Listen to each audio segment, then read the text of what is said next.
Cáncer es como una palabra de miedo, es una palabra que nos da temor, es una palabra que no nos gusta escuchar, que de hecho evitamos. Y el hecho de que a un papá o a un familiar le digamos, bueno, es que hay que descartar cáncer, esto genera de inmediato en la mente una negativa de decir, no, no, no lo tengo, no lo quiero, no lo tiene mi hijo, y de alguna manera puede entorpecer un poco el proceso para el diagnóstico. El cáncer, pues si bien es una enfermedad celular. Es el crecimiento descontrolado de células que escapa de los mecanismos de control, reproducción y diferenciación. Es decir, las células normalmente nacen, crecen, se reproducen y mueren. Y en este caso son células que pierden la capacidad de llevar a cabo de, un ciclo completo de su crecimiento celular, de su vida, y entonces estas se dedican a nacer, crecer, reproducirse. Nacer, crecer, reproducirse y por lo tanto no da tiempo a que madure correctamente y no da tiempo a que esa célula tenga funciones correctas. Por lo tanto, pueden llegar a agarrar formas y tamaños anormales, ignorar los límites habituales del cuerpo, es decir, si es una célula que debería estar contenida en el hígado, puede atravesar y entonces es lo que conocemos como metástasis, viajar a través del cuerpo, ya sea a través de la sangre u otros lugares, y llegar y anidarse y entonces causarnos problema en otros órganos. Aparte, estas son unas células que les gusta consumir, comer y tienen una alta demanda de metabolismo y una alta demanda de sangre. Y entonces cuando empiezan a robarle comida a las células vecinas, pues por ende las destruyen, mueren las células porque no tienen los suficientes nutrientes y si eran células que eran necesarias o útiles para la vida, pues entonces empezamos a tener otros problemas secundarios, no propiamente por el cáncer, sino por la falla de las otras células que está ocasionando. Se pueden también extender a otros órganos y tejidos a través de la metástasis, lo que les platicaba ahorita. Bueno, es bien importante que estemos conscientes que no es una enfermedad chiquita, es decir, no es poco frecuente, por el contrario, tiene una alta frecuencia.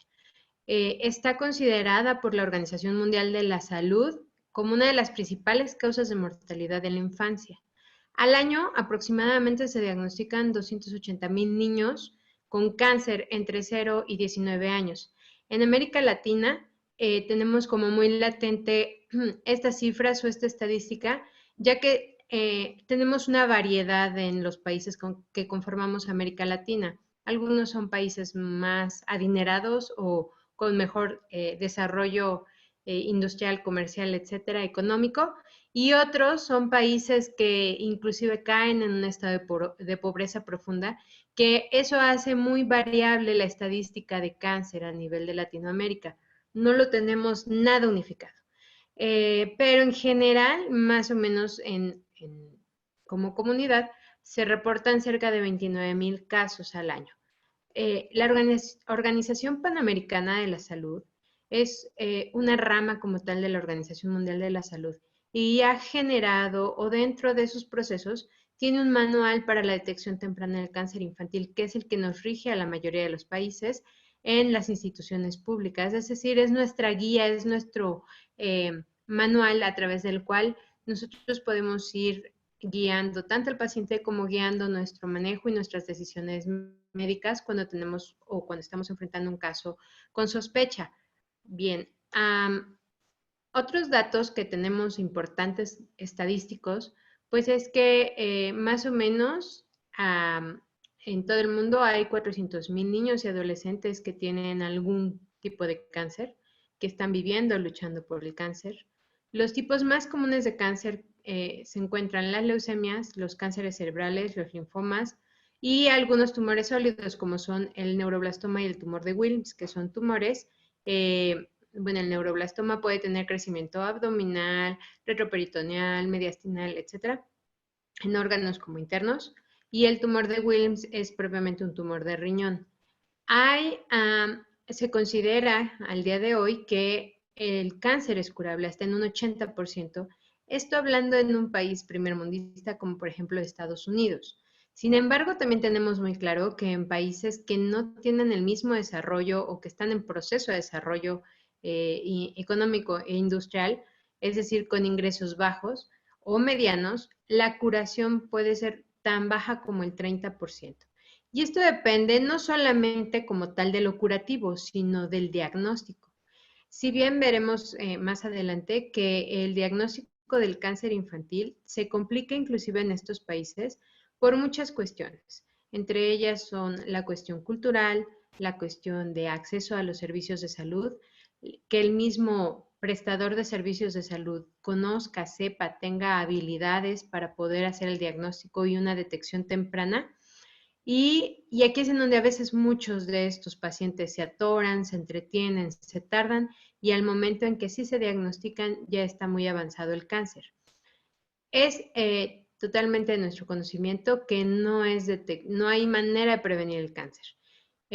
Nosotros logramos hacer detecciones a través de algunas pruebas, unos cuestionarios o algunas exploraciones dirigidas, sobre todo cuando tenemos datos que llamen la atención para sospechar cáncer, que es prácticamente lo que vamos a revisar el día de hoy.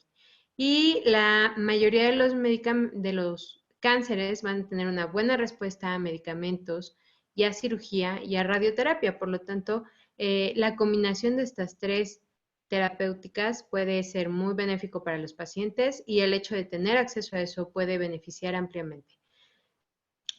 Aquellos países de ingresos bajos o medianos, la falta del diagnóstico o bien diagnósticos incorrectos o tardíos, que haya dificultades para acceder como tal a los servicios de salud. En algunos casos puede llegar a haber abandono al tratamiento o los efectos secundarios de la quimioterapia, es decir, su toxicidad, pueden complicar al paciente. El 29% de los países de ingresos bajos tienen acceso a medicamentos, comparado con el 96% de países de ingresos altos, los pacientes van a tener acceso a medicamentos. Es decir, que solo una tercera parte de los niños que viven con cáncer en un país tercermundista van a lograr recibir su tratamiento correctamente. ¿Qué pasa en nuestro estado? Bueno, estas son cifras que nos facilita el programa PASIA estatal a través de su concentrado. Son números que estadísticamente reflejan al estado, sin embargo, es bien importante que nuestro centro de referencia y nuestro principal hospital a donde nosotros enviamos o donde son valorados y tratados los pacientes oncológicos de la edad pediátrica, pues es el Hospital del Niño y la Mujer.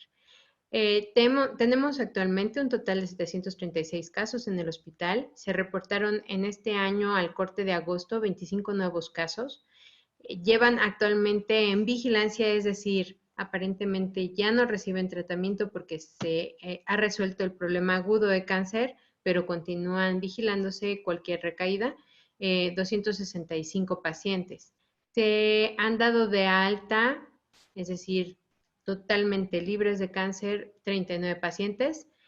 Continuamos seguimiento de 122 pacientes y están actualmente recibiendo tratamiento 166 pacientes. Y uno pensaría, bueno, pues esto es a nivel público. Y efectivamente, estos números solamente reflejan un porcentaje, quizás mayor, pero es solo un porcentaje del total de pacientes que en realidad tenemos en el estado. No podemos perder de vista todas las atenciones privadas.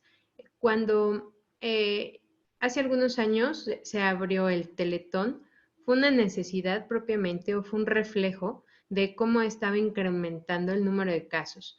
El mismo hospital, que es un hospital de referencia, ha tenido que crecer sus salas, ha tenido que crecer sus áreas de oncología para poder solventar y darle tratamiento a todos los pacientes. De manera que es inevitable que digamos que no va incrementando el cáncer y más allá de que lo padezcan niños, quizás es más bien que cada vez se diagnostica más y tenemos oportunidades de tratamiento, lo cual eso es bueno. Nos damos cuenta a través de la estadística que ese incremento de números no solamente es un incremento poblacional, sino también es eso, que tenemos más gente capacitada, más oportunidad de diagnóstico, más oportunidad como tal de tratamiento y eso beneficia al paciente. Bien, a medida que los países tienen mayor desarrollo y menor mortalidad infantil, la incidencia del cáncer aumenta.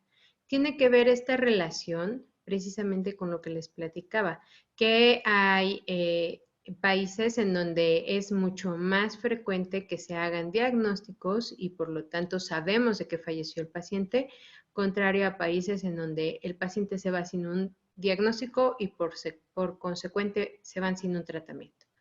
Es apropiado clasificar los cánceres infantiles según su histología. De hecho, es muy necesario, porque si no hacemos el diagnóstico celular exacto, no vamos a saber con qué atacar al cáncer. No es lo mismo tratar una leucemia que tratar un linfoma, que tratar un tumor de sistema nervioso central o a tratar un tumor de sistema nervioso periférico, un tumor sólido de hígado, a un tumor sólido de músculos, totalmente diferente el estirpe, el motivo, la causa del cáncer. Por lo tanto, esto nos obliga a que sí tenga que ser clasificado. Y obviamente esto no le toca al médico del consultorio. Esto nos toca trabajarlo a los especialistas y a los subespecialistas, sobre todo a los subespecialistas, y muchas veces no lo hacen solos, son auxiliados por otros subespecialistas, por ejemplo, por el servicio de cirugía, por el servicio de patología, de manera que se convierte en un trabajo en equipo para poder llegar al diagnóstico y finalmente hacer un plan terapéutico. Es decir, le explico al paciente cuáles van a ser los pasos para darle tratamiento a su cáncer. Hablando un poco sobre la mortalidad y la sobrevida, pues si bien teníamos hace algunos años que las leucemias, los linfomas y los tumores tenían una mortalidad mucho más alta, actualmente representa el 60% de las muertes infantiles. En Estados Unidos la sobrevida se ha visto eh, muy rápidamente incrementada la sobrevida gracias a los tratamientos. Resulta que hacia los 70 nos dimos cuenta que estaba o que llevaban una sobrevida, sobre todo hablando, por ejemplo, de tumores sólidos, tenían una sobrevida del 50% y después hacia los años 2000 nos dimos cuenta que la sobrevida ahí era hacia el 60-70% y actualmente, las últimas cifras que reportamos, una sobrevida hasta el 80%. Y esto está pasando de manera muy semejante también con los tumores sólidos. Los tumores sólidos hace 20 años, todos prácticamente requerían de tratamiento quirúrgico y en el mejor de los casos, el paciente lograba resecarse y pasar a un posquirúrgico. La realidad es que la cirugía de tumores es una cirugía muy cruenta y es una cirugía muy complicada. Por lo tanto, cuando surgen los tratamientos como la radioterapia, la sobrevida mejoró por mucho, tuvimos mejores oportunidades de tratamiento y por lo tanto, a lo largo de los años ha ido mejorando esto. También, cuando se agregó como parte del tratamiento las quimioterapias, la quimioterapia se convirtió, al inicio lo consideraban como la última escala de tratamiento y actualmente, bueno, combinamos tanto la cirugía como la radioterapia con la quimioterapia y eso obviamente hace que al paciente le vaya mucho mejor. Eh, en las regiones de América, la supervivencia es variable, así como la distribución de recursos para la atención del cáncer, lo que les platicaba. Hay países que tienen mucho más ingresos, como es Estados Unidos, Brasil, y hay otros países que la realidad es que por su escaso ingreso per cápita y por la pobreza en sus servicios de salud, pues puede llegarse a convertir en un diagnóstico fatídico por no tener la oportunidad como tal de completar diagnóstico y llegar a un tratamiento o bien de poder completar tratamiento. ¿De qué depende de que esto o que vaya bien o que le vaya mal al paciente? Pues primero, la accesibilidad a los tratamientos asequibles. Segundo, a tener una infraestructura de salud, es decir, que haya comunicación, que el médico de primer nivel, es decir, el médico general, pueda derivar a un pediatra, el pediatra haga su búsqueda intencionada, haga estudios, protocolice y decida si requiere como tal la valoración inmediata o lo más pronto posible por el servicio de oncología y los oncólogos pues hacer equipo, ¿no? Para que ese diagnóstico pues salga a la luz y poder iniciar un tratamiento. Eso tiene que ver mucho con la infraestructura. De la mano, pues otras cuestiones como tal materiales, como son los medicamentos, la disponibilidad de quirófanos, la disponibilidad de camas, la disponibilidad de insumos. Que haya programas como tal de detección temprana, es decir, que los servicios de salud, llamémosle Secretaría de Salud, IMSS, ISSSTE, SEDENA, etcétera, tengan como tal un plan de cómo hacer que sus médicos hagan detecciones como tal de cáncer infantil de manera temprana. Lo que les platicaba un poco sobre la tecnología, el hecho de tener tomógrafos, resonancia magnética, estudios más avanzados que nos permitan detallar un poco más la presencia de un cáncer o de un tumor. Y a la par, el seguimiento conjunto con desnutrición, si es que hay una desnutrición coexistente, o bien darle tratamiento a las enfermedades acompañantes del cáncer. Bueno, y referente a la referencia oportuna, que es lo que nos toca muchas veces a los médicos, sobre todo de primer nivel a segundo nivel, pues utilizar tanto protocolos nuevos que ya había mencionado hace unos momentos sobre el manual que tiene la Organización Panamericana de la Salud, que es nuestra guía en para muchos países, incluyendo México, y de ahí se derivan herramientas como en la Secretaría de Salud manejamos un formato que lo conocemos como cédula de cáncer infantil o cédula de detección de signos y síntomas de cáncer infantil. Y la idea es que a través de un cuestionario dicotómico, es decir, contesto sí o no, pueda yo identificar si alguna de las respuestas es positiva, pues entonces valorar cuál es la causa o valorar si el paciente requiere de un manejo o un seguimiento por un segundo nivel, es decir, por un especialista pediatra. Y la idea es que precisamente cuando hay un primer dato clínico claro o que pudiera ser la primer muestra de un cáncer, pues mandar lo más pronto posible al paciente a recibir más estudios y todo un protocolo como tal diagnóstico. Debemos de mantener siempre en la mira y no olvidar que el cáncer se puede presentar absolutamente en cualquier edad y en cualquier parte del cuerpo. Y lo que también no podemos perder de vista es que la mayoría de los cánceres en la etapa de la infancia no le podemos echar la culpa a los cambios ambientales o a otras cuestiones por la vida, ¿no? El vivir a veces va malgastando los órganos. Y en el caso de los niños, pues no, son cuerpos nuevos o relativamente nuevos que todavía no han sido sometidos o expuestos a algunas radiaciones o algunas sustancias químicas que conocemos como carcinógenos. Por lo tanto, es menor el porcentaje de pacientes que podemos echarle la culpa a otra cosa. Muchas veces habrá que descartar en estos pacientes si hay una cuestión genética ligada a esto o bien si hay alguna otra cuestión concomitante, es decir, de la mano de este crecimiento maligno.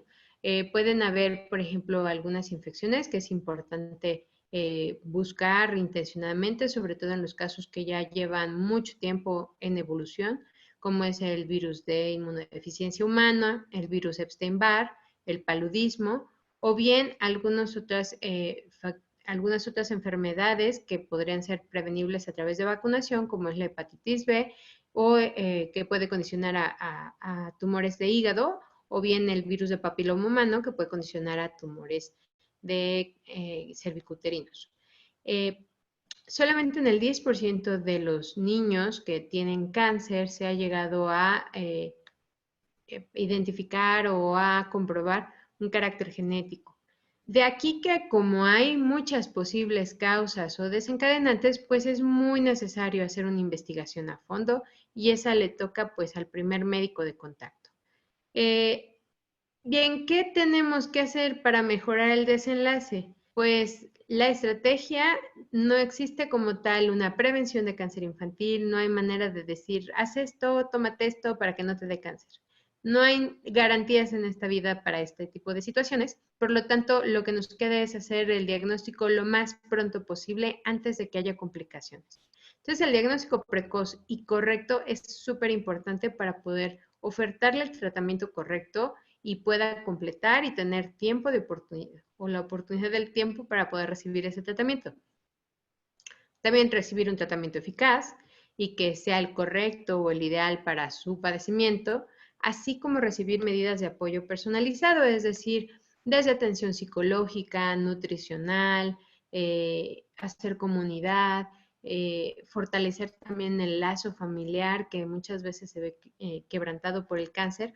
Por lo tanto, el buscar tener un manejo multidisciplinario va a favorecer y va a ayudar muchísimo a estos pacientes.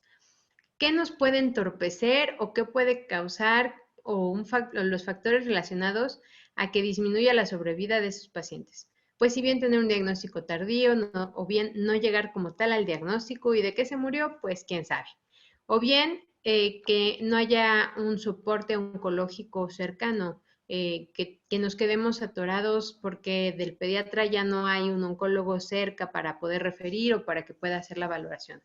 Que el paciente abandone el tratamiento, evidentemente pues a veces los chiquitos pueden cansarse o puede ser muy agotador las quimioterapias, la radioterapia, o bien desesperarse, ¿no? Los papás que se desesperan y dicen ya no más, y entonces, o simple y sencillamente que ya no haya recurso económico, o vamos y te llevamos al hospital, o hoy toda la familia come, o hoy toda la familia recibe alguna necesidad básica. Entonces, esto también puede ser complicado, ¿no? En países con ingresos bajos. La realidad para nosotros en México es que tenemos un poquito de todo. Tenemos un poquito de población con ingresos buenos, la mayoría estamos en el intermedio, que somos de ingresos medios, y el porcentaje de pacientes con ingresos bajos son aquellos pues a los que lamentablemente les va mal. Otros factores como deficiente entrenamiento o apoyo en servicios, la malnutrición por sí sola. Si bien en general el programa, por ejemplo, de infancia y adolescencia, buscamos reiteradamente mantener un buen estado nutricional, porque nunca sabe uno qué le pueda dar a un niño malnutrido. Le puede dar gripa, le puede dar tos, pero también le puede dar cáncer. Y obviamente en un mejor estado nutricional el paciente tiene más reservas, tiene mejores condiciones para poder luchar contra el cáncer. Y las deficiencias de cuidado, ya sea por sus cuidadores principales, por sus tutores, o bien porque no haya alguien a cargo del niño. Es también muy importante, bueno, que todos estemos embarrados, empapados, conozcamos sobre esta información. Por lo tanto, el hecho de que la familia esté consciente y conozca cuáles son los datos de alarma para buscar atención médica es sumamente importante porque es el primer paso. Ya los que siguen, ahí va uno como profesional de la salud encaminándolos hasta que llegan al tratamiento con el oncólogo. Pero el primer paso es la parte más complicada, de que el papá, la mamá acepten que requiere de una valoración médica porque hay que descartar cáncer, puede tardar de semanas a meses. Entonces, este punto es muy importante. Ojalá todos de los que están escuchando la plática, pues tomemos también esa parte, ¿no? No solamente como profesionales de la salud que vamos a tener otras personas, sino voltear a ver desde el interior de nuestras casas y tener como esa responsabilidad y esa conciencia de la importancia de conocer los síntomas más tempranos del cáncer infantil. Y esto, bueno, de la mano va pues a hacer una precisión, una puntualidad en la evaluación clínica.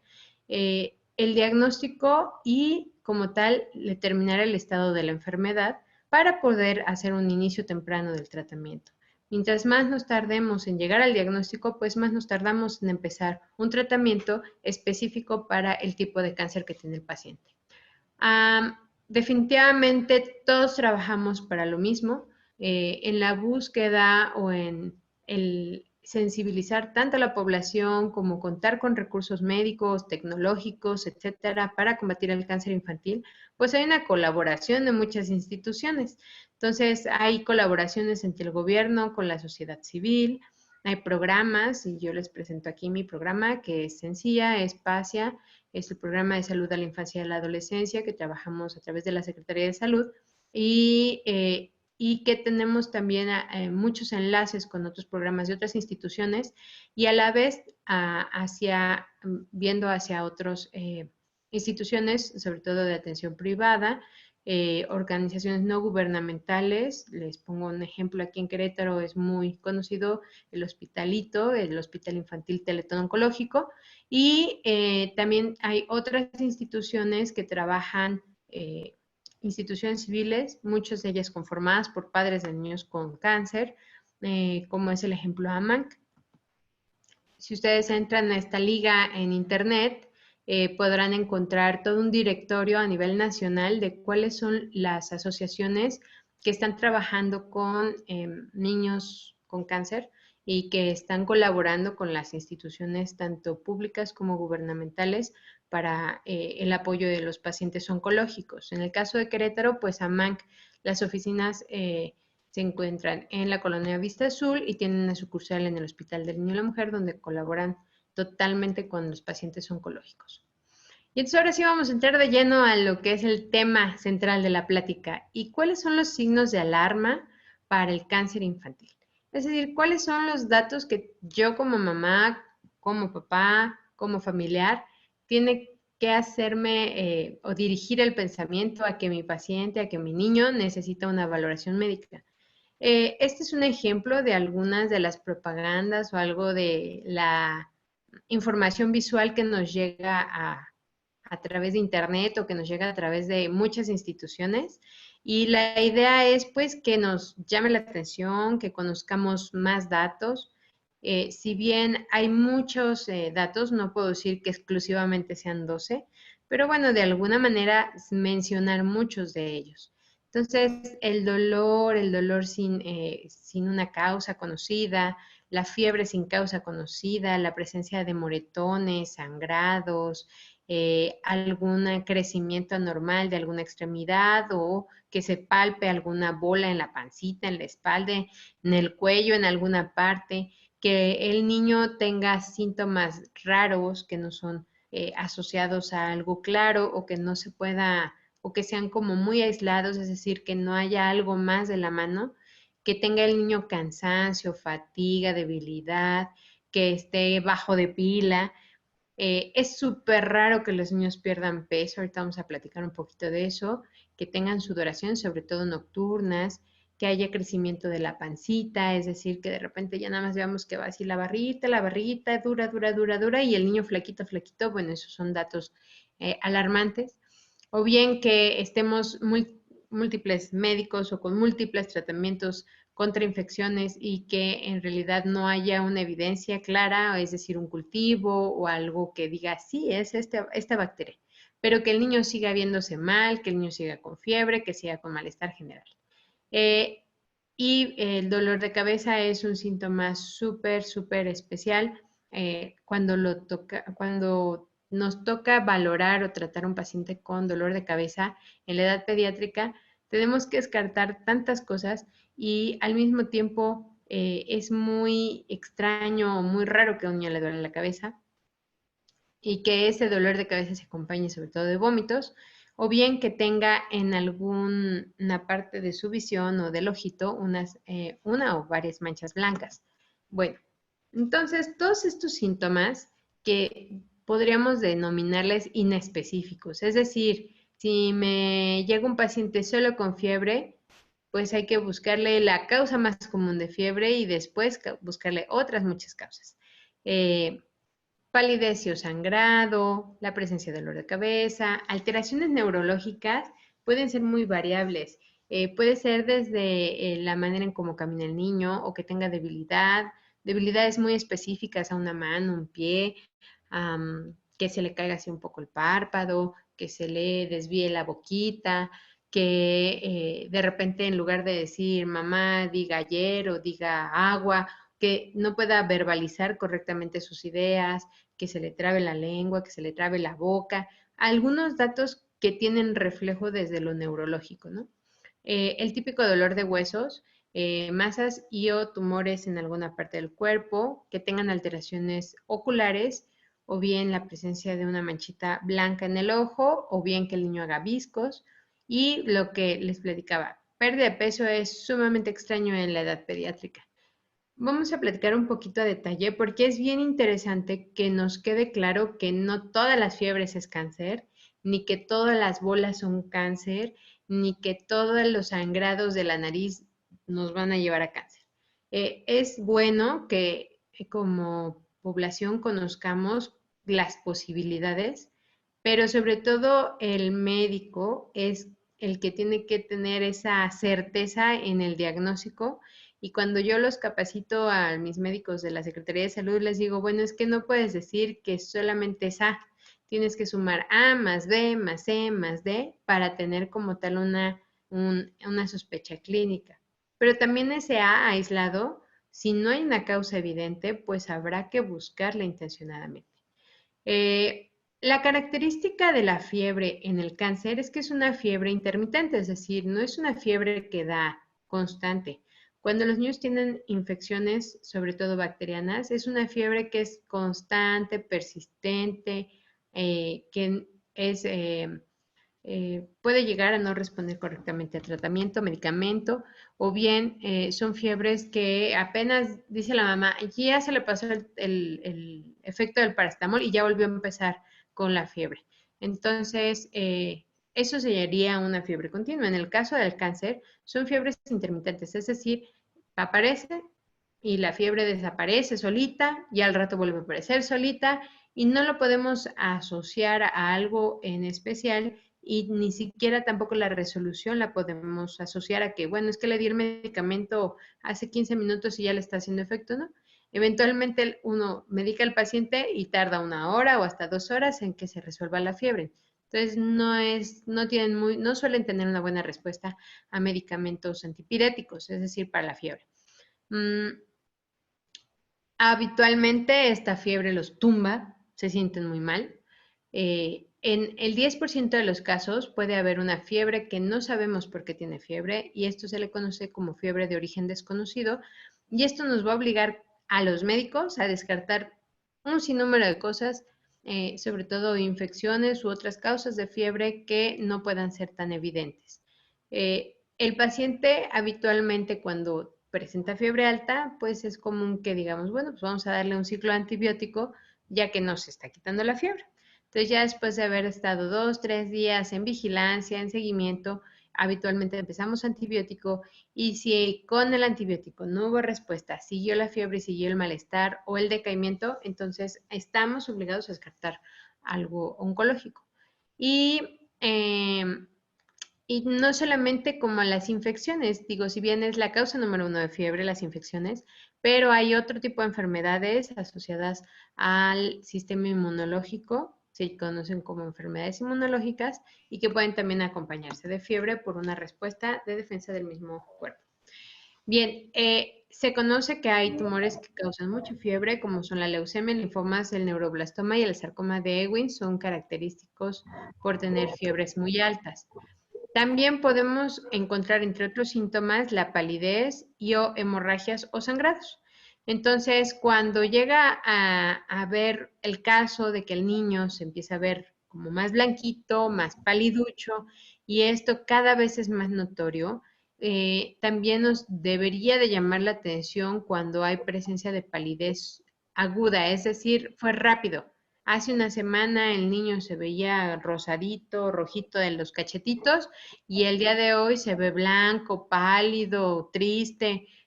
Hay muchos adjetivos que suelen usar las mamás y entonces es bien importante que valoremos o descartemos que no hay una anemia de trasfondo. El problema con estas anemias es que les gusta ser rápidas, uno porque pueden consumir grandes cantidades de sangre o bien porque el tumor ya está robándole sangre a otros órganos y se están concentrando los vasos sanguíneos solamente en donde está el área de la tumoración. También puede haber acompañamiento de crecimiento del hígado del vaso. Esto lo va a encontrar el médico a través de la exploración física en la consulta.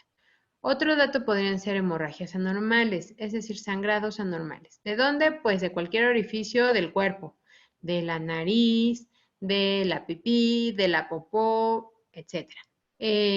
Acompañados de los sangrados o de las hemorragias, pues pueden haber presencia de moretones que no tienen una causa evidente. Recordar que los niños son niños y los niños se mueven, juegan, son muy activos, se avientan, están explorando Entonces, a veces no nos damos cuenta de cómo se hicieron los moretones, pero sin embargo, pues aquellos moretones que empiezan a ser muy extensos o que están en lugares donde no debería de haber moretones o donde es poco común que se presenten moretones, se convierten en casos sospechosos. Hay unas manchitas pequeñitas, como la fotografía que les puse aquí en la parte inferior de la diapositiva, que se llaman petequias.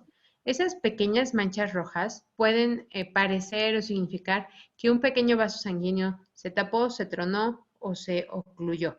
Y pueden también ser significativas para descartar entre cáncer y algunos otros tipos de enfermedades. Hay una enfermedad en particular, la púrpura de Henoch, que nos condiciona a que aparezcan este tipo de manchitas. Característicamente empiezan en las piernas, en los pies y en las piernas. Así va subiendo. Y no tienen nada que ver con el cáncer, pero bueno, si el paciente llega con este tipo de lesiones, es dentro de los diagnósticos posibles o que habrá que descartar para este paciente. Que haya sangrados de encías o que haya sangrados en alguna otra parte del cuerpo. Bien, la presencia de palidez y o hemorragias es muy frecuente en las leucemias, en los linfomas y en los neuroblastomas. El dolor de cabeza, yo hace un momento les decía que es un tema complicado. El dolor de cabeza en la edad pediátrica es sumamente raro. Nosotros adultos nos suele doler la cabeza por tensión, por cansancio, por desvelo, por hambre, por tantas situaciones que vivimos en el día a día por el tipo de actividades que tenemos. La conciencia de los niños y las actividades y el ritmo de vida de los niños es raro que los lleve a que tengan dolor de cabeza. Siempre les pongo el ejemplo, no hay niño que tenga hambre, hambre, hambre. La verdad es que jamás un adulto o una persona seríamos capaces de dejar pasar hambre a un niño. Te quitas del bocado de la boca para dárselo al niño, o si te dice tengo hambre, le das algo, una tortilla, un panecito, un dulce, algo para que el niño no tenga hambre. De manera que es muy raro que a los niños les duela como tal la cabeza por hambre. Eh, Otra situación podría ser el estrés. Entonces nosotros trabajamos, andamos en el tráfico, andamos siempre acelerados y evidentemente eso nos causa estrés y tensión, que es la causa número uno de dolor de cabeza en cualquier grupo de edad. Sin embargo, en un niño, pues los niños no son muy conscientes del tiempo, de hecho en las mañanas ahí andamos correteándolos, córrele, córrele, córrele, ya vamos a la escuela, ya vas tarde, córrele, córrele, córrele, ya vamos a la clase y entonces los niños son muy poco conscientes del estrés, de la tensión, a menos de que el adulto lo genere. Entonces ahí empieza a darnos elementos para buscar psicológicamente o el ambiente en el que está creciendo o se está desarrollando el niño. Otras causas de dolor de cabeza, pues puede ser infecciones, infección de garganta, la misma fiebre causa, la sinusitis, parasinusitis, otitis media. Bueno, hay muchos diagnósticos que pudieran o tuvieran que descartarse que sean la causa del dolor de cabeza. Por lo tanto, pues tendrá que hacerse un interrogatorio muy completo, buscar causas o posibles causas, primero empezar por lo más frecuente y después ir descartando para irnos a lo más raro. El dolor de cabeza en el cáncer tiene ciertas características. Le gusta mucho ser matutino, es decir, el niño no es que vaya ganando el dolor de cabeza durante el día, sino que despierta con dolor de cabeza.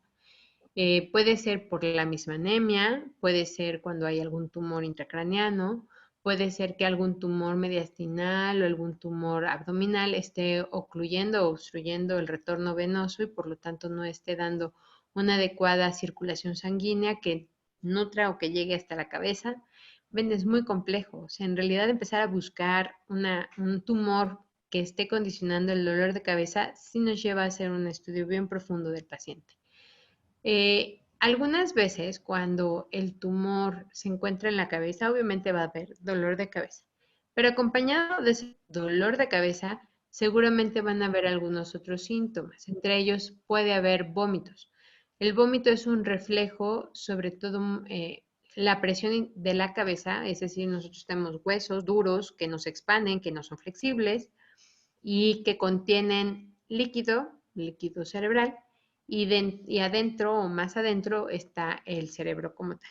Y entonces, cuando hay algo adentro en el cerebro o en el líquido que está incrementando la presión o que disminuye ese espaciecito entre vasito y vasito, entre capita y capita, eso empieza a condicionar que crezca la presión entre las estructuras del cráneo y eso se conoce como cráneo hipertensivo. Por lo tanto, dentro de los síntomas o reflejos que puede haber en este caso, pues son los vómitos. Hay también característicamente cualquier dolor de cabeza, de extremidades, de lo que sea, que interrumpa el sueño o que despierte al niño, definitivamente es un dolor serio que debe ser estudiado. Algunas otras asociaciones neurológicas que pudiéramos buscar o que tendríamos que descartar, pues están los cambios conductuales, es decir, que el niño de la nada se emberrinche o que el niño de la nada se suelte a llorar o que el niño de pasar de un estado muy enojado de repente se suelte a reír o que tenga cambios así muy bruscos de ánimo o de personalidad.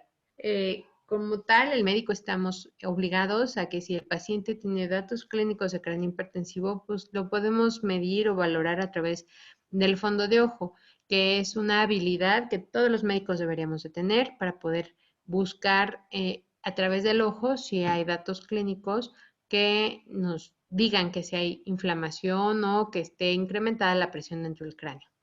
Y sobre todo, pues hacer una exploración neurológica completa, no solamente la física, ¿no? Es decir, no solo buscarle ganglios, no solo buscarle bolitas, no solo buscar la tumoración, sino ver cómo está caminando, cómo está la fuerza de una mano, una pierna, otra pierna, si puede mantener la cabeza erguida, si puede mantener un poco el equilibrio, si todo aquello que tiene que ver con lo neurológico. Bien, el dolor de cabeza, si se fijan, aquí intencionadamente puse dos listas, porque es tan frecuente o tan intenso el dolor que va sintiendo una persona que le está creciendo una bolita dentro de la cabeza, como alguien que tiene algún otro motivo de que le duela la cabeza. Y entonces, cuando es un dolor de cabeza persistente o repetitivo, pues habrá que descartar algunos otros diagnósticos no de cáncer, no oncológicos, podríamos llamarles benignos, pero que sí estén causando pues un problema, como es la meningoencefalitis, la sinusitis, las infecciones con foco dentario, es decir, las caries, otitis media, la migraña cada vez también es más frecuente y tiene muchas asociaciones tanto a lo emocional, al ambiente y sobre todo en edades de adolescentes. Es una etapa en la que el mismo crecimiento puede dejar muy al descubierto o dejar muy lábil algunas malformaciones, como por ejemplo malformaciones arteriovenosas en el cerebro y causar eventos cerebrovasculares que causan dolores intensos súbitos que se pueden acompañar de otros síntomas neurológicos como el estado de alerta o crisis convulsivas. Bien, si el paciente está teniendo dolor de cabeza, pues habrá que ver o buscar dentro de esta lista, pues que como para dónde va la balanza, ¿no? Si va como para causas malignas o bien si encontramos evidencia de una causa benigna. Cuando no sabemos el por qué, definitivamente se tiene que abordar y estudiar al paciente por un especialista. El dolor de huesos, bueno, si bien el hablar de la edad de 0 a 19 años, pues es una etapa de crecimiento larga, ¿no? Pero hay ciertos picos de crecimiento. Alrededor de los 5 o 6 años viene nuestro primer pico de crecimiento, es decir, cuando vamos a entrar a la primaria, ¡fum!, de repente como que dimos el estironcito. Y va, y va, y va, y va el paciente durante el primer, segundo año, deja muy rápido los uniformes y cuando entra o regresa a la secundaria o a la preparatoria vuelve a ser otro pico de crecimiento. Estos picos de crecimiento sí son muy importantes porque son los que se asocian al dolor óseo o dolor de huesos por crecimiento. Entonces, si bien son edades en las que estamos vigilando precisamente que no aparezcan cánceres, que no aparezcan datos de malignidad, pues también son edades en donde hay otras causas que pueden causar el dolor de huesos. En el cáncer, el dolor va a ser persistente, va a tener una intensidad creciente, es decir, hace 2 semanas me decía que le dolía poquito, pero ahorita dice que le duele mucho. Y hay momentos del día en el que de plano se sienta y ya no camina y deja de hacer sus actividades por el dolor. Y esto, bueno, se traduciría en que limita la función. Puede acompañarse o haber aumento o tumoraciones, como podemos ver en las imágenes, si se fijan en esa fotografía de hombro donde hay un tumor en la zona precisamente donde está el cartílago de crecimiento del húmero, o bien en las piernas, en algún también punto de la diáfisis o de la epífisis distal, pues quizás pudiera estar ahí habiendo algún crecimiento anormal o una tumoración. Es malo que el dolor sea de un solo lado o que bien haya crecimiento de hueso, crecimiento de alguna bola de solo un lado. Habitualmente el dolor de crecimiento, pues van creciendo las dos piernas, van creciendo los dos brazos, entonces el niño se queja a veces de uno, a veces del otro, un ratito se queja de uno, un ratito se queja de otro, otras veces le duelen los dos, cuando está chillis porque ya no sabe cuál de las dos piernas sobarse, y entonces evidentemente pues dice uno, bueno, me parece más como algo bilateral, algo simétrico, algo que está ocurriendo en los dos, pudiéramos echar la culpa al crecimiento. Pero cuando es un solo lado o hay asociación de mucha repetición o de incremento en la intensidad en la misma extremidad o en el mismo punto, aguas, hay que descartar cáncer. Y también no tienen muy buena respuesta a los medicamentos analgésicos habituales. Y dentro de los diagnósticos diferenciales, pues estará esto del crecimiento, del dolor por crecimiento. Hay otras enfermedades malignas que no necesariamente son tumores de hueso, que pueden causar los mismos efectos, que pueden causar dolor óseo, que pueden causar incremento de volúmenes. Entre ellos están las leucemias, que nada que ver con el hueso, pero tienen infiltración ósea. Otros tumores propiamente del hueso, pues está el osteosarcoma, de músculo y de hueso está el sarcoma de Ewing, otras alteraciones en el hueso, otros tipos de células que se pueden ver afectadas en el hueso, está la histocitosis, y o bien que haya un primer tumor en otra parte, en hígado, en vaso, en pulmón, y las células hayan viajado, hayan hecho metástasis a hueso y ahora nos estén condicionando al dolor o alguna deformidad. Otras causas. Lo primero que siempre hay que hacer es preguntarle ¿con qué te pegaste? ¿Dónde te pegaste? ¿Cuándo te pegaste? Porque volvemos a lo mismo, los niños son inquietos, se mueven, juegan, hacen muchas cosas y el traumatismo es de las principales causas de dolor en huesitos o en alguna articulación. Puede haber también otros problemas como necrosis avascular, es decir, que deje de llegarle sangre a algún extremo del hueso y eso empieza como a infartarlo. Y así como nos da así, ay, el dolor por infarto, pues igual el hueso cuando se empieza a infartar y no le llega sangre, pues empieza a doler y se empieza a morir el tejido. Por lo tanto, es importante descartar que haya asimetrías o que haya alguna otra alteración asociada. Artritis reumatoide es una enfermedad que puede aparecer en cualquier edad, dependiendo de las cargas genéticas, y esto pudiera tener que ver también o que tener que descartarse entre los diagnósticos diferenciales.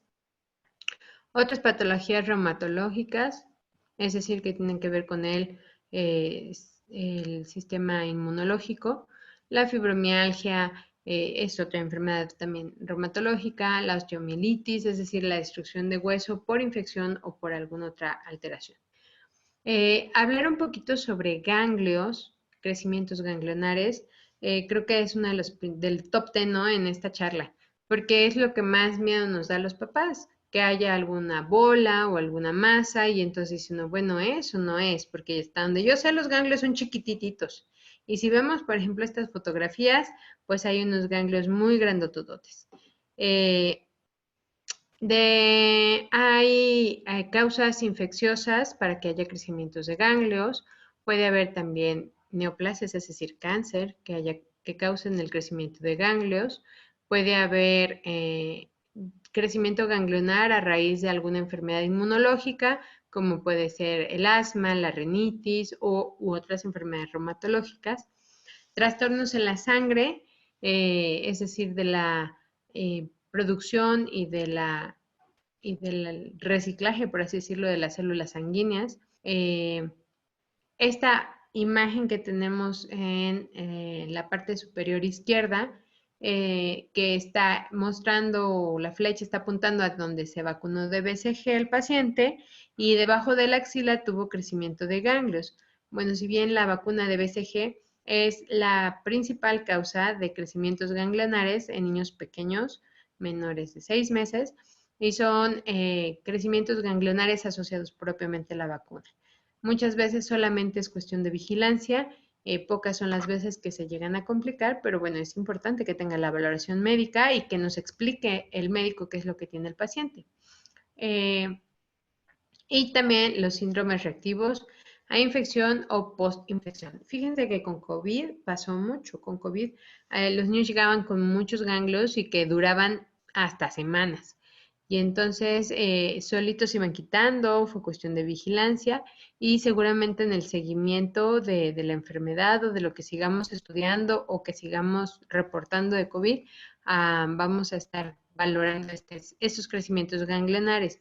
Pero es importante, bueno, también interrogar y preguntarle al paciente sobre sus últimos 15, 20 días, qué has hecho, qué te enfermaste, qué medicamento recibiste, etcétera, ¿no? Bien, en sí la valoración inicial pues son como varios pasos. Lo primero es localizar dónde está el ganglio y recordar que tenemos cadenas ganglionares expuestas y otras que no están expuestas. Un ejemplo de las expuestas pues son las del cuello.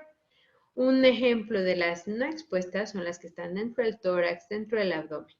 Es muy fácil también palpar la zona inguinal, la zona supraclavicular, la zona epitoclear, es esta parte de aquí. Y si hay aparición de bolas en cualquiera de ya sea supraclavicular o epitoclear, estamos obligados a descartar cáncer. Las demás bolas, pues se tendrán que vigilar y sobre todo pasar al siguiente paso, que es el paso 2, es ver el tamaño. Y entonces cuando estamos viendo que es un ganglio o estamos como médicos describiendo al ganglio, pues habrá que decir primero la localización, después el tamaño.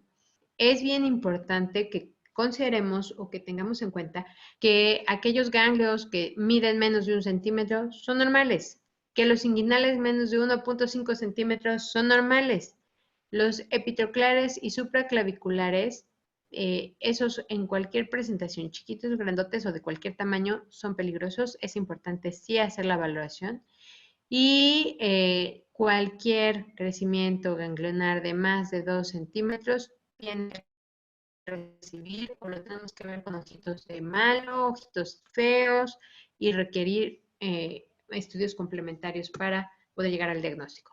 Después hay que decir cómo está ese ganglio, si está suavecito, si está durito, si está profundo, si está superficial, si parece inflamatorio o parece no inflamatorio. Entonces, si se fijan, acá tenemos un no inflamatorio y acá abajo sí tenemos un inflamatorio que inclusive seguramente hasta está lleno de pus, ¿no? Lo que sigue es ver el contexto clínico del paciente. Si hay alguna otra cosa acompañándolo, fiebre, pérdida de peso, sudoración nocturna, mal estado general, crecimiento del hígado del vaso o la presencia de palidez. Definitivamente, entonces, si tenemos positivo alguno de estos, ya vamos A más B más C, pues habrá que descartar cáncer. Bueno, es bien importante que cuando tenemos o detectamos un paciente que tiene crecimiento ganglionar, pues empecemos por darle un poco de tratamiento, pues mejorando o resolviendo ese crecimiento ganglionar dirigido a la inflamación y a una probable infección, ya que los ganglios dijimos que la causa número 1 son infecciosas para que se inflamen.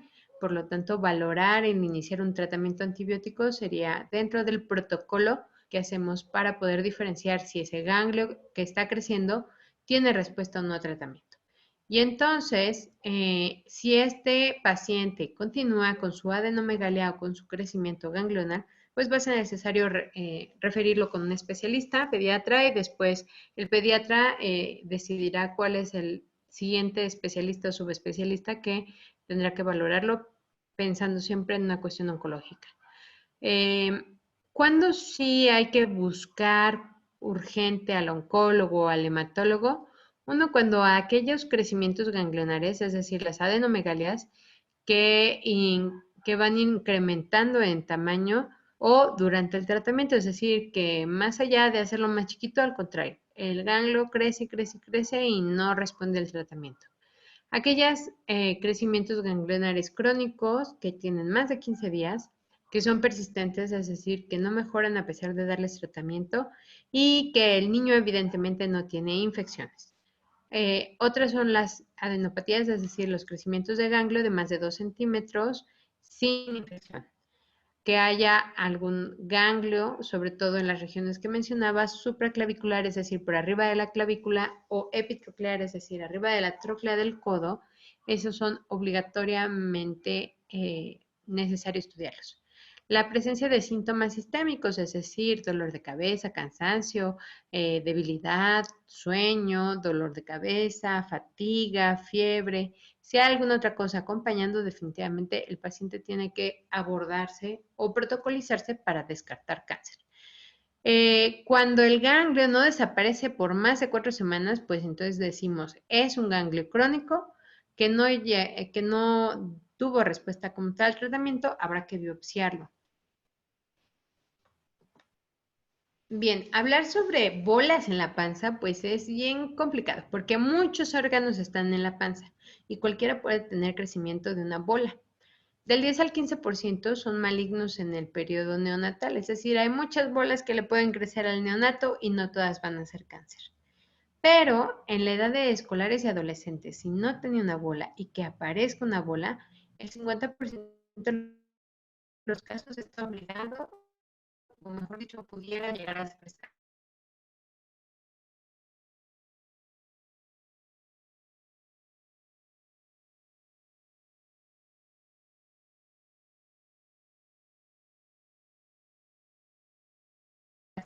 cáncer, por lo tanto, estamos hablando de dos adolescentes que aquí el tiempo apremia. Si nos tardamos en hacer el diagnóstico y en empezar el tratamiento, definitivamente el paciente le puede ir peor. Y nunca deberá retrasar o el hematólogo, es decir, no mandarles a hacer estudios o porque mandarlos muy estudiaditos, también considerando que el paciente no siempre tiene los recursos para hacer todo.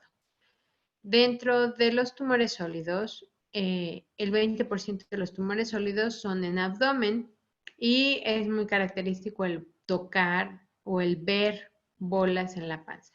Entonces, si se fijan en estas fotografías que tengo aquí, son pancitas donde es muy notorio en dónde está el tumor. Inclusive en las dos fotografías inferiores derechas, el cirujano hizo favor de dibujar dónde estaba el tumor. Se trataban de tumores de Wilms. Puede haber de origen de hígado, de riñón, o bien algunos cánceres tipo linfoma que hacen que crezcan los ganglios linfáticos del abdomen. Puede haber cánceres de ovario o bien de tejidos blandos, porque dentro del abdomen, pues aparte tenemos grasita y algunos tejidos que amortiguan y que mantienen ahí el orden dentro de la panza. El mediastino es un espacio que está ocupado o que más bien no está ocupado y que se encuentra entre el corazón y los pulmones. El mediastino, bueno, principalmente es el espacio que ocupa el corazón. Y el mediastino puede llegar a comprometer mucho a la circulación sanguínea si es que está ocupado, precisamente porque dentro del mediastino está el corazón, van la salida de vasos sanguíneos, van las llegadas de vasos sanguíneos que vienen de todo el cuerpo y por lo tanto si se aplastan o si hay una masa que está creciendo o ocupando ese espacio, pues nos puede causar muchos problemas.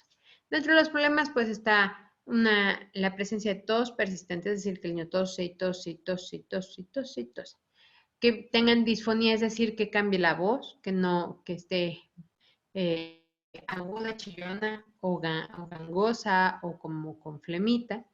Que el niño no pueda respirar correctamente o que tenga periodos. De hecho, esto de los periodos es muy característico en los tumores mediastinales, como que de repente le llega mucha sangre y se hincha y es más difícil para el paciente respirar o tener alguna actividad, pero es pasajero, no se mantiene esto.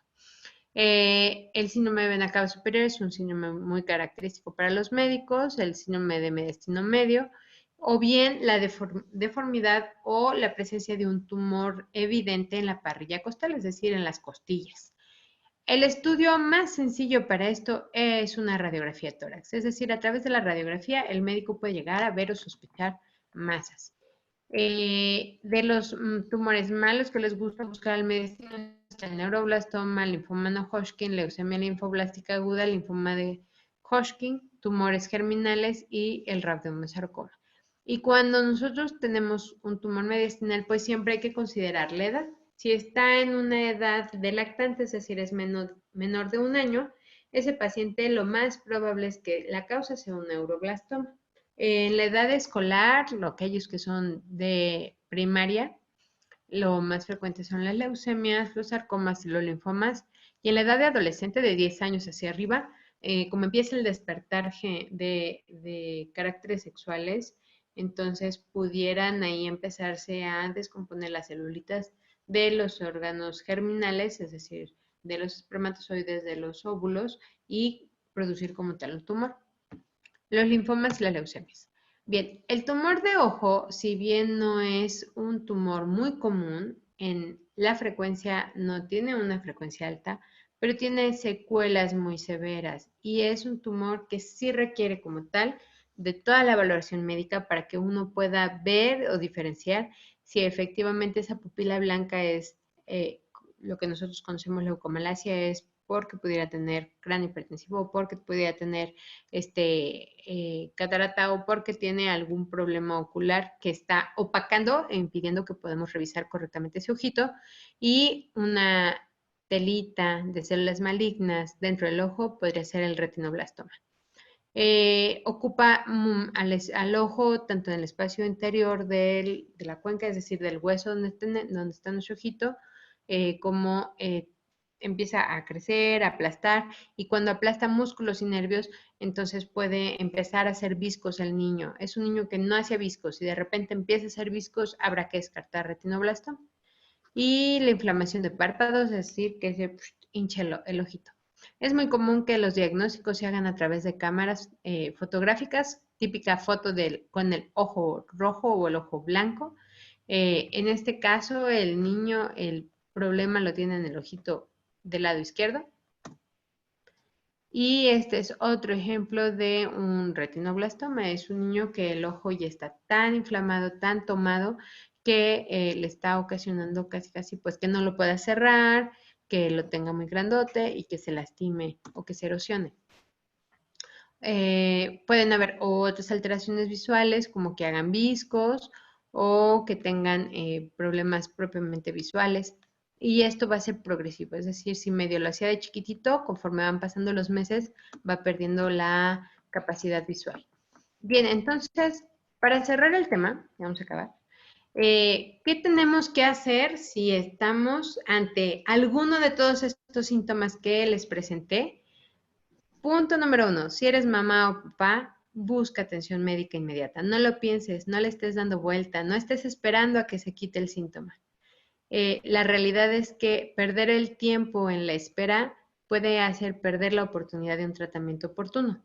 Por lo tanto, al primer signo o síntoma, más vale llevarlos a consulta con una revisión física en vivo y a color, y que el médico sopese qué tratamiento va a iniciar para descartar, y lo más importante a veces es hacer revaloraciones.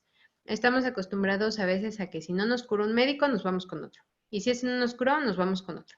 Y la realidad es que el tener a la misma persona vigilando el mismo signo y síntoma lo hace más consciente de la gravedad. No es que te estoy haciendo menos el síntoma, sino que hay que darle seguimiento de cuánto tiempo no se te ha quitado, cómo ha incrementado, cómo ha empeorado, cómo ha evolucionado.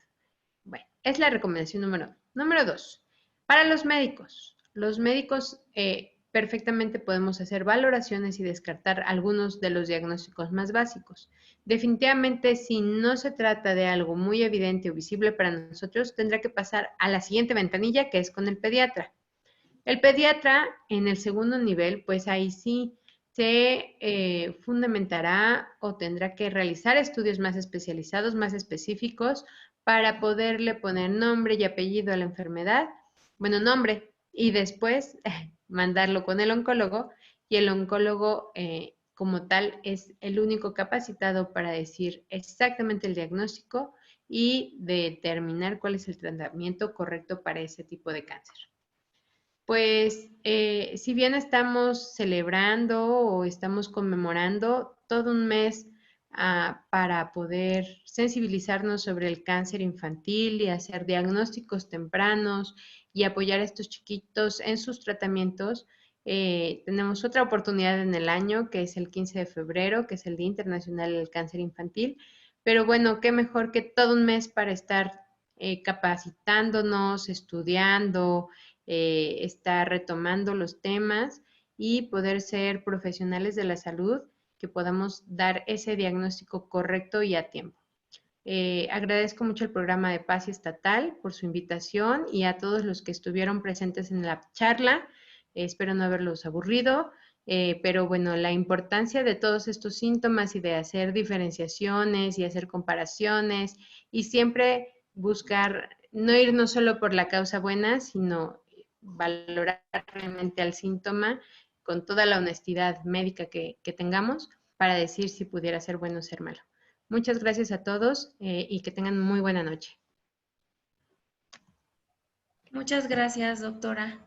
Y sí, como nos comenta la doctora, la importancia de la detección oportuna, la importancia de estar informados sobre cuáles son estos datos de alarma y acudir inmediatamente con nuestro médico de confianza para descartar o, en las peores situaciones, iniciar el tratamiento en etapas tempranas. Si alguien tuviera alguna duda, alguna pregunta para la doctora, adelante. Es el momento.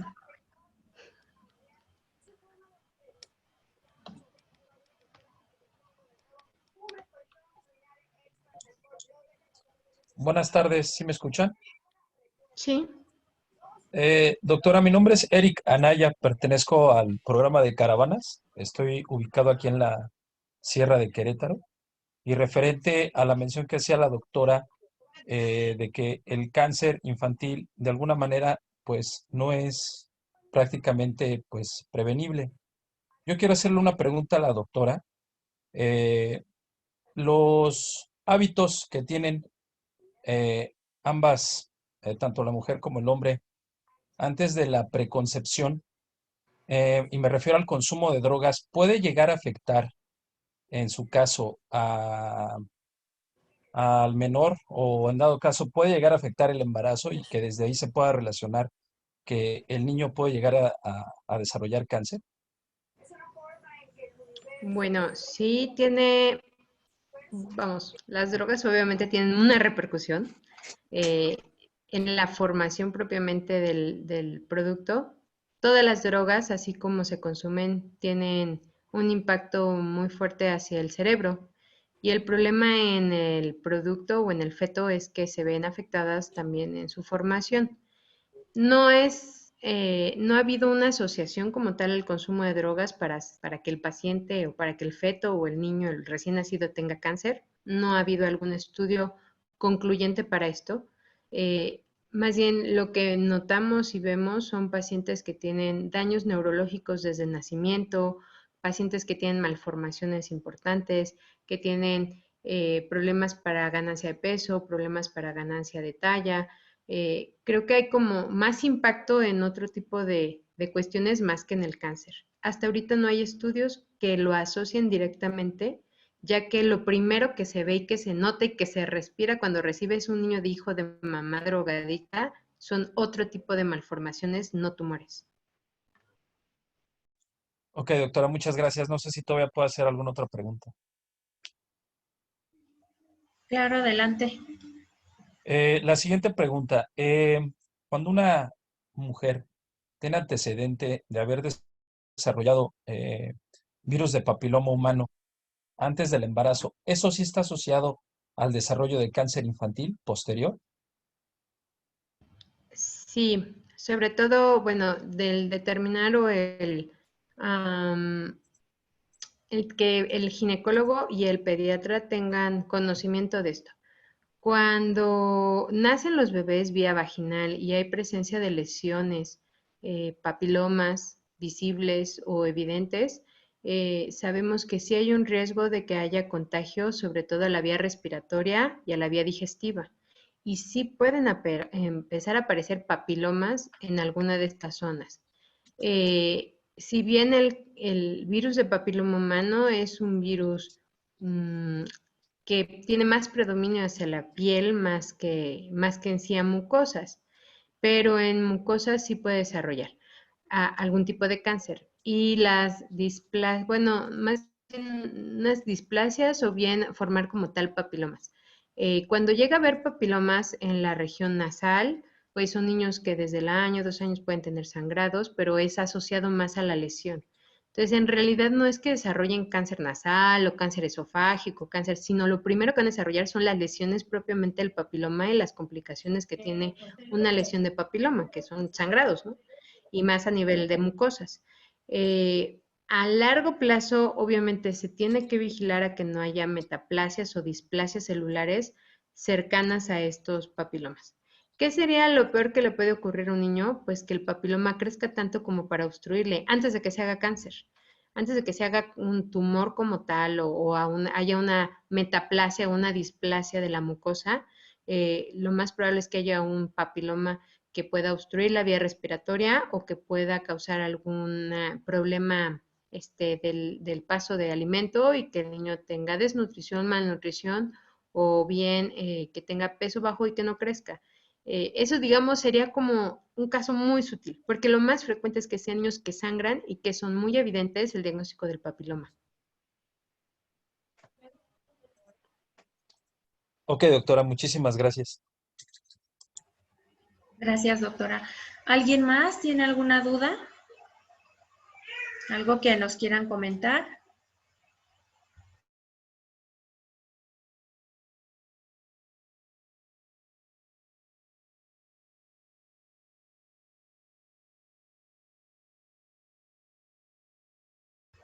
Muy bien, pues muchas gracias a todos. Gracias por tomarse el tiempo. Les recuerdo mi nombre. Yo soy la licenciada en Enfermería Susana Alderete Delfín. Soy la responsable del programa de cáncer en la infancia y adolescencia de la Secretaría de Salud. Y para cualquier duda estamos ubicados en las oficinas centrales. Pueden acudir a sus unidades de salud al detectar cualquiera de estos datos de alarma en sus niños, sobrinos, vecinos, si son docentes, en sus alumnos. Y claro, informar, seguir replicando esta información, porque eso es a lo que queremos llegar, la detección oportuna a través de la difusión de estos datos de alarma. Les agradezco mucho y estoy a sus órdenes. Muchas gracias, doctora Claudia, por el apoyo y que tengan muy buena tarde. Gracias.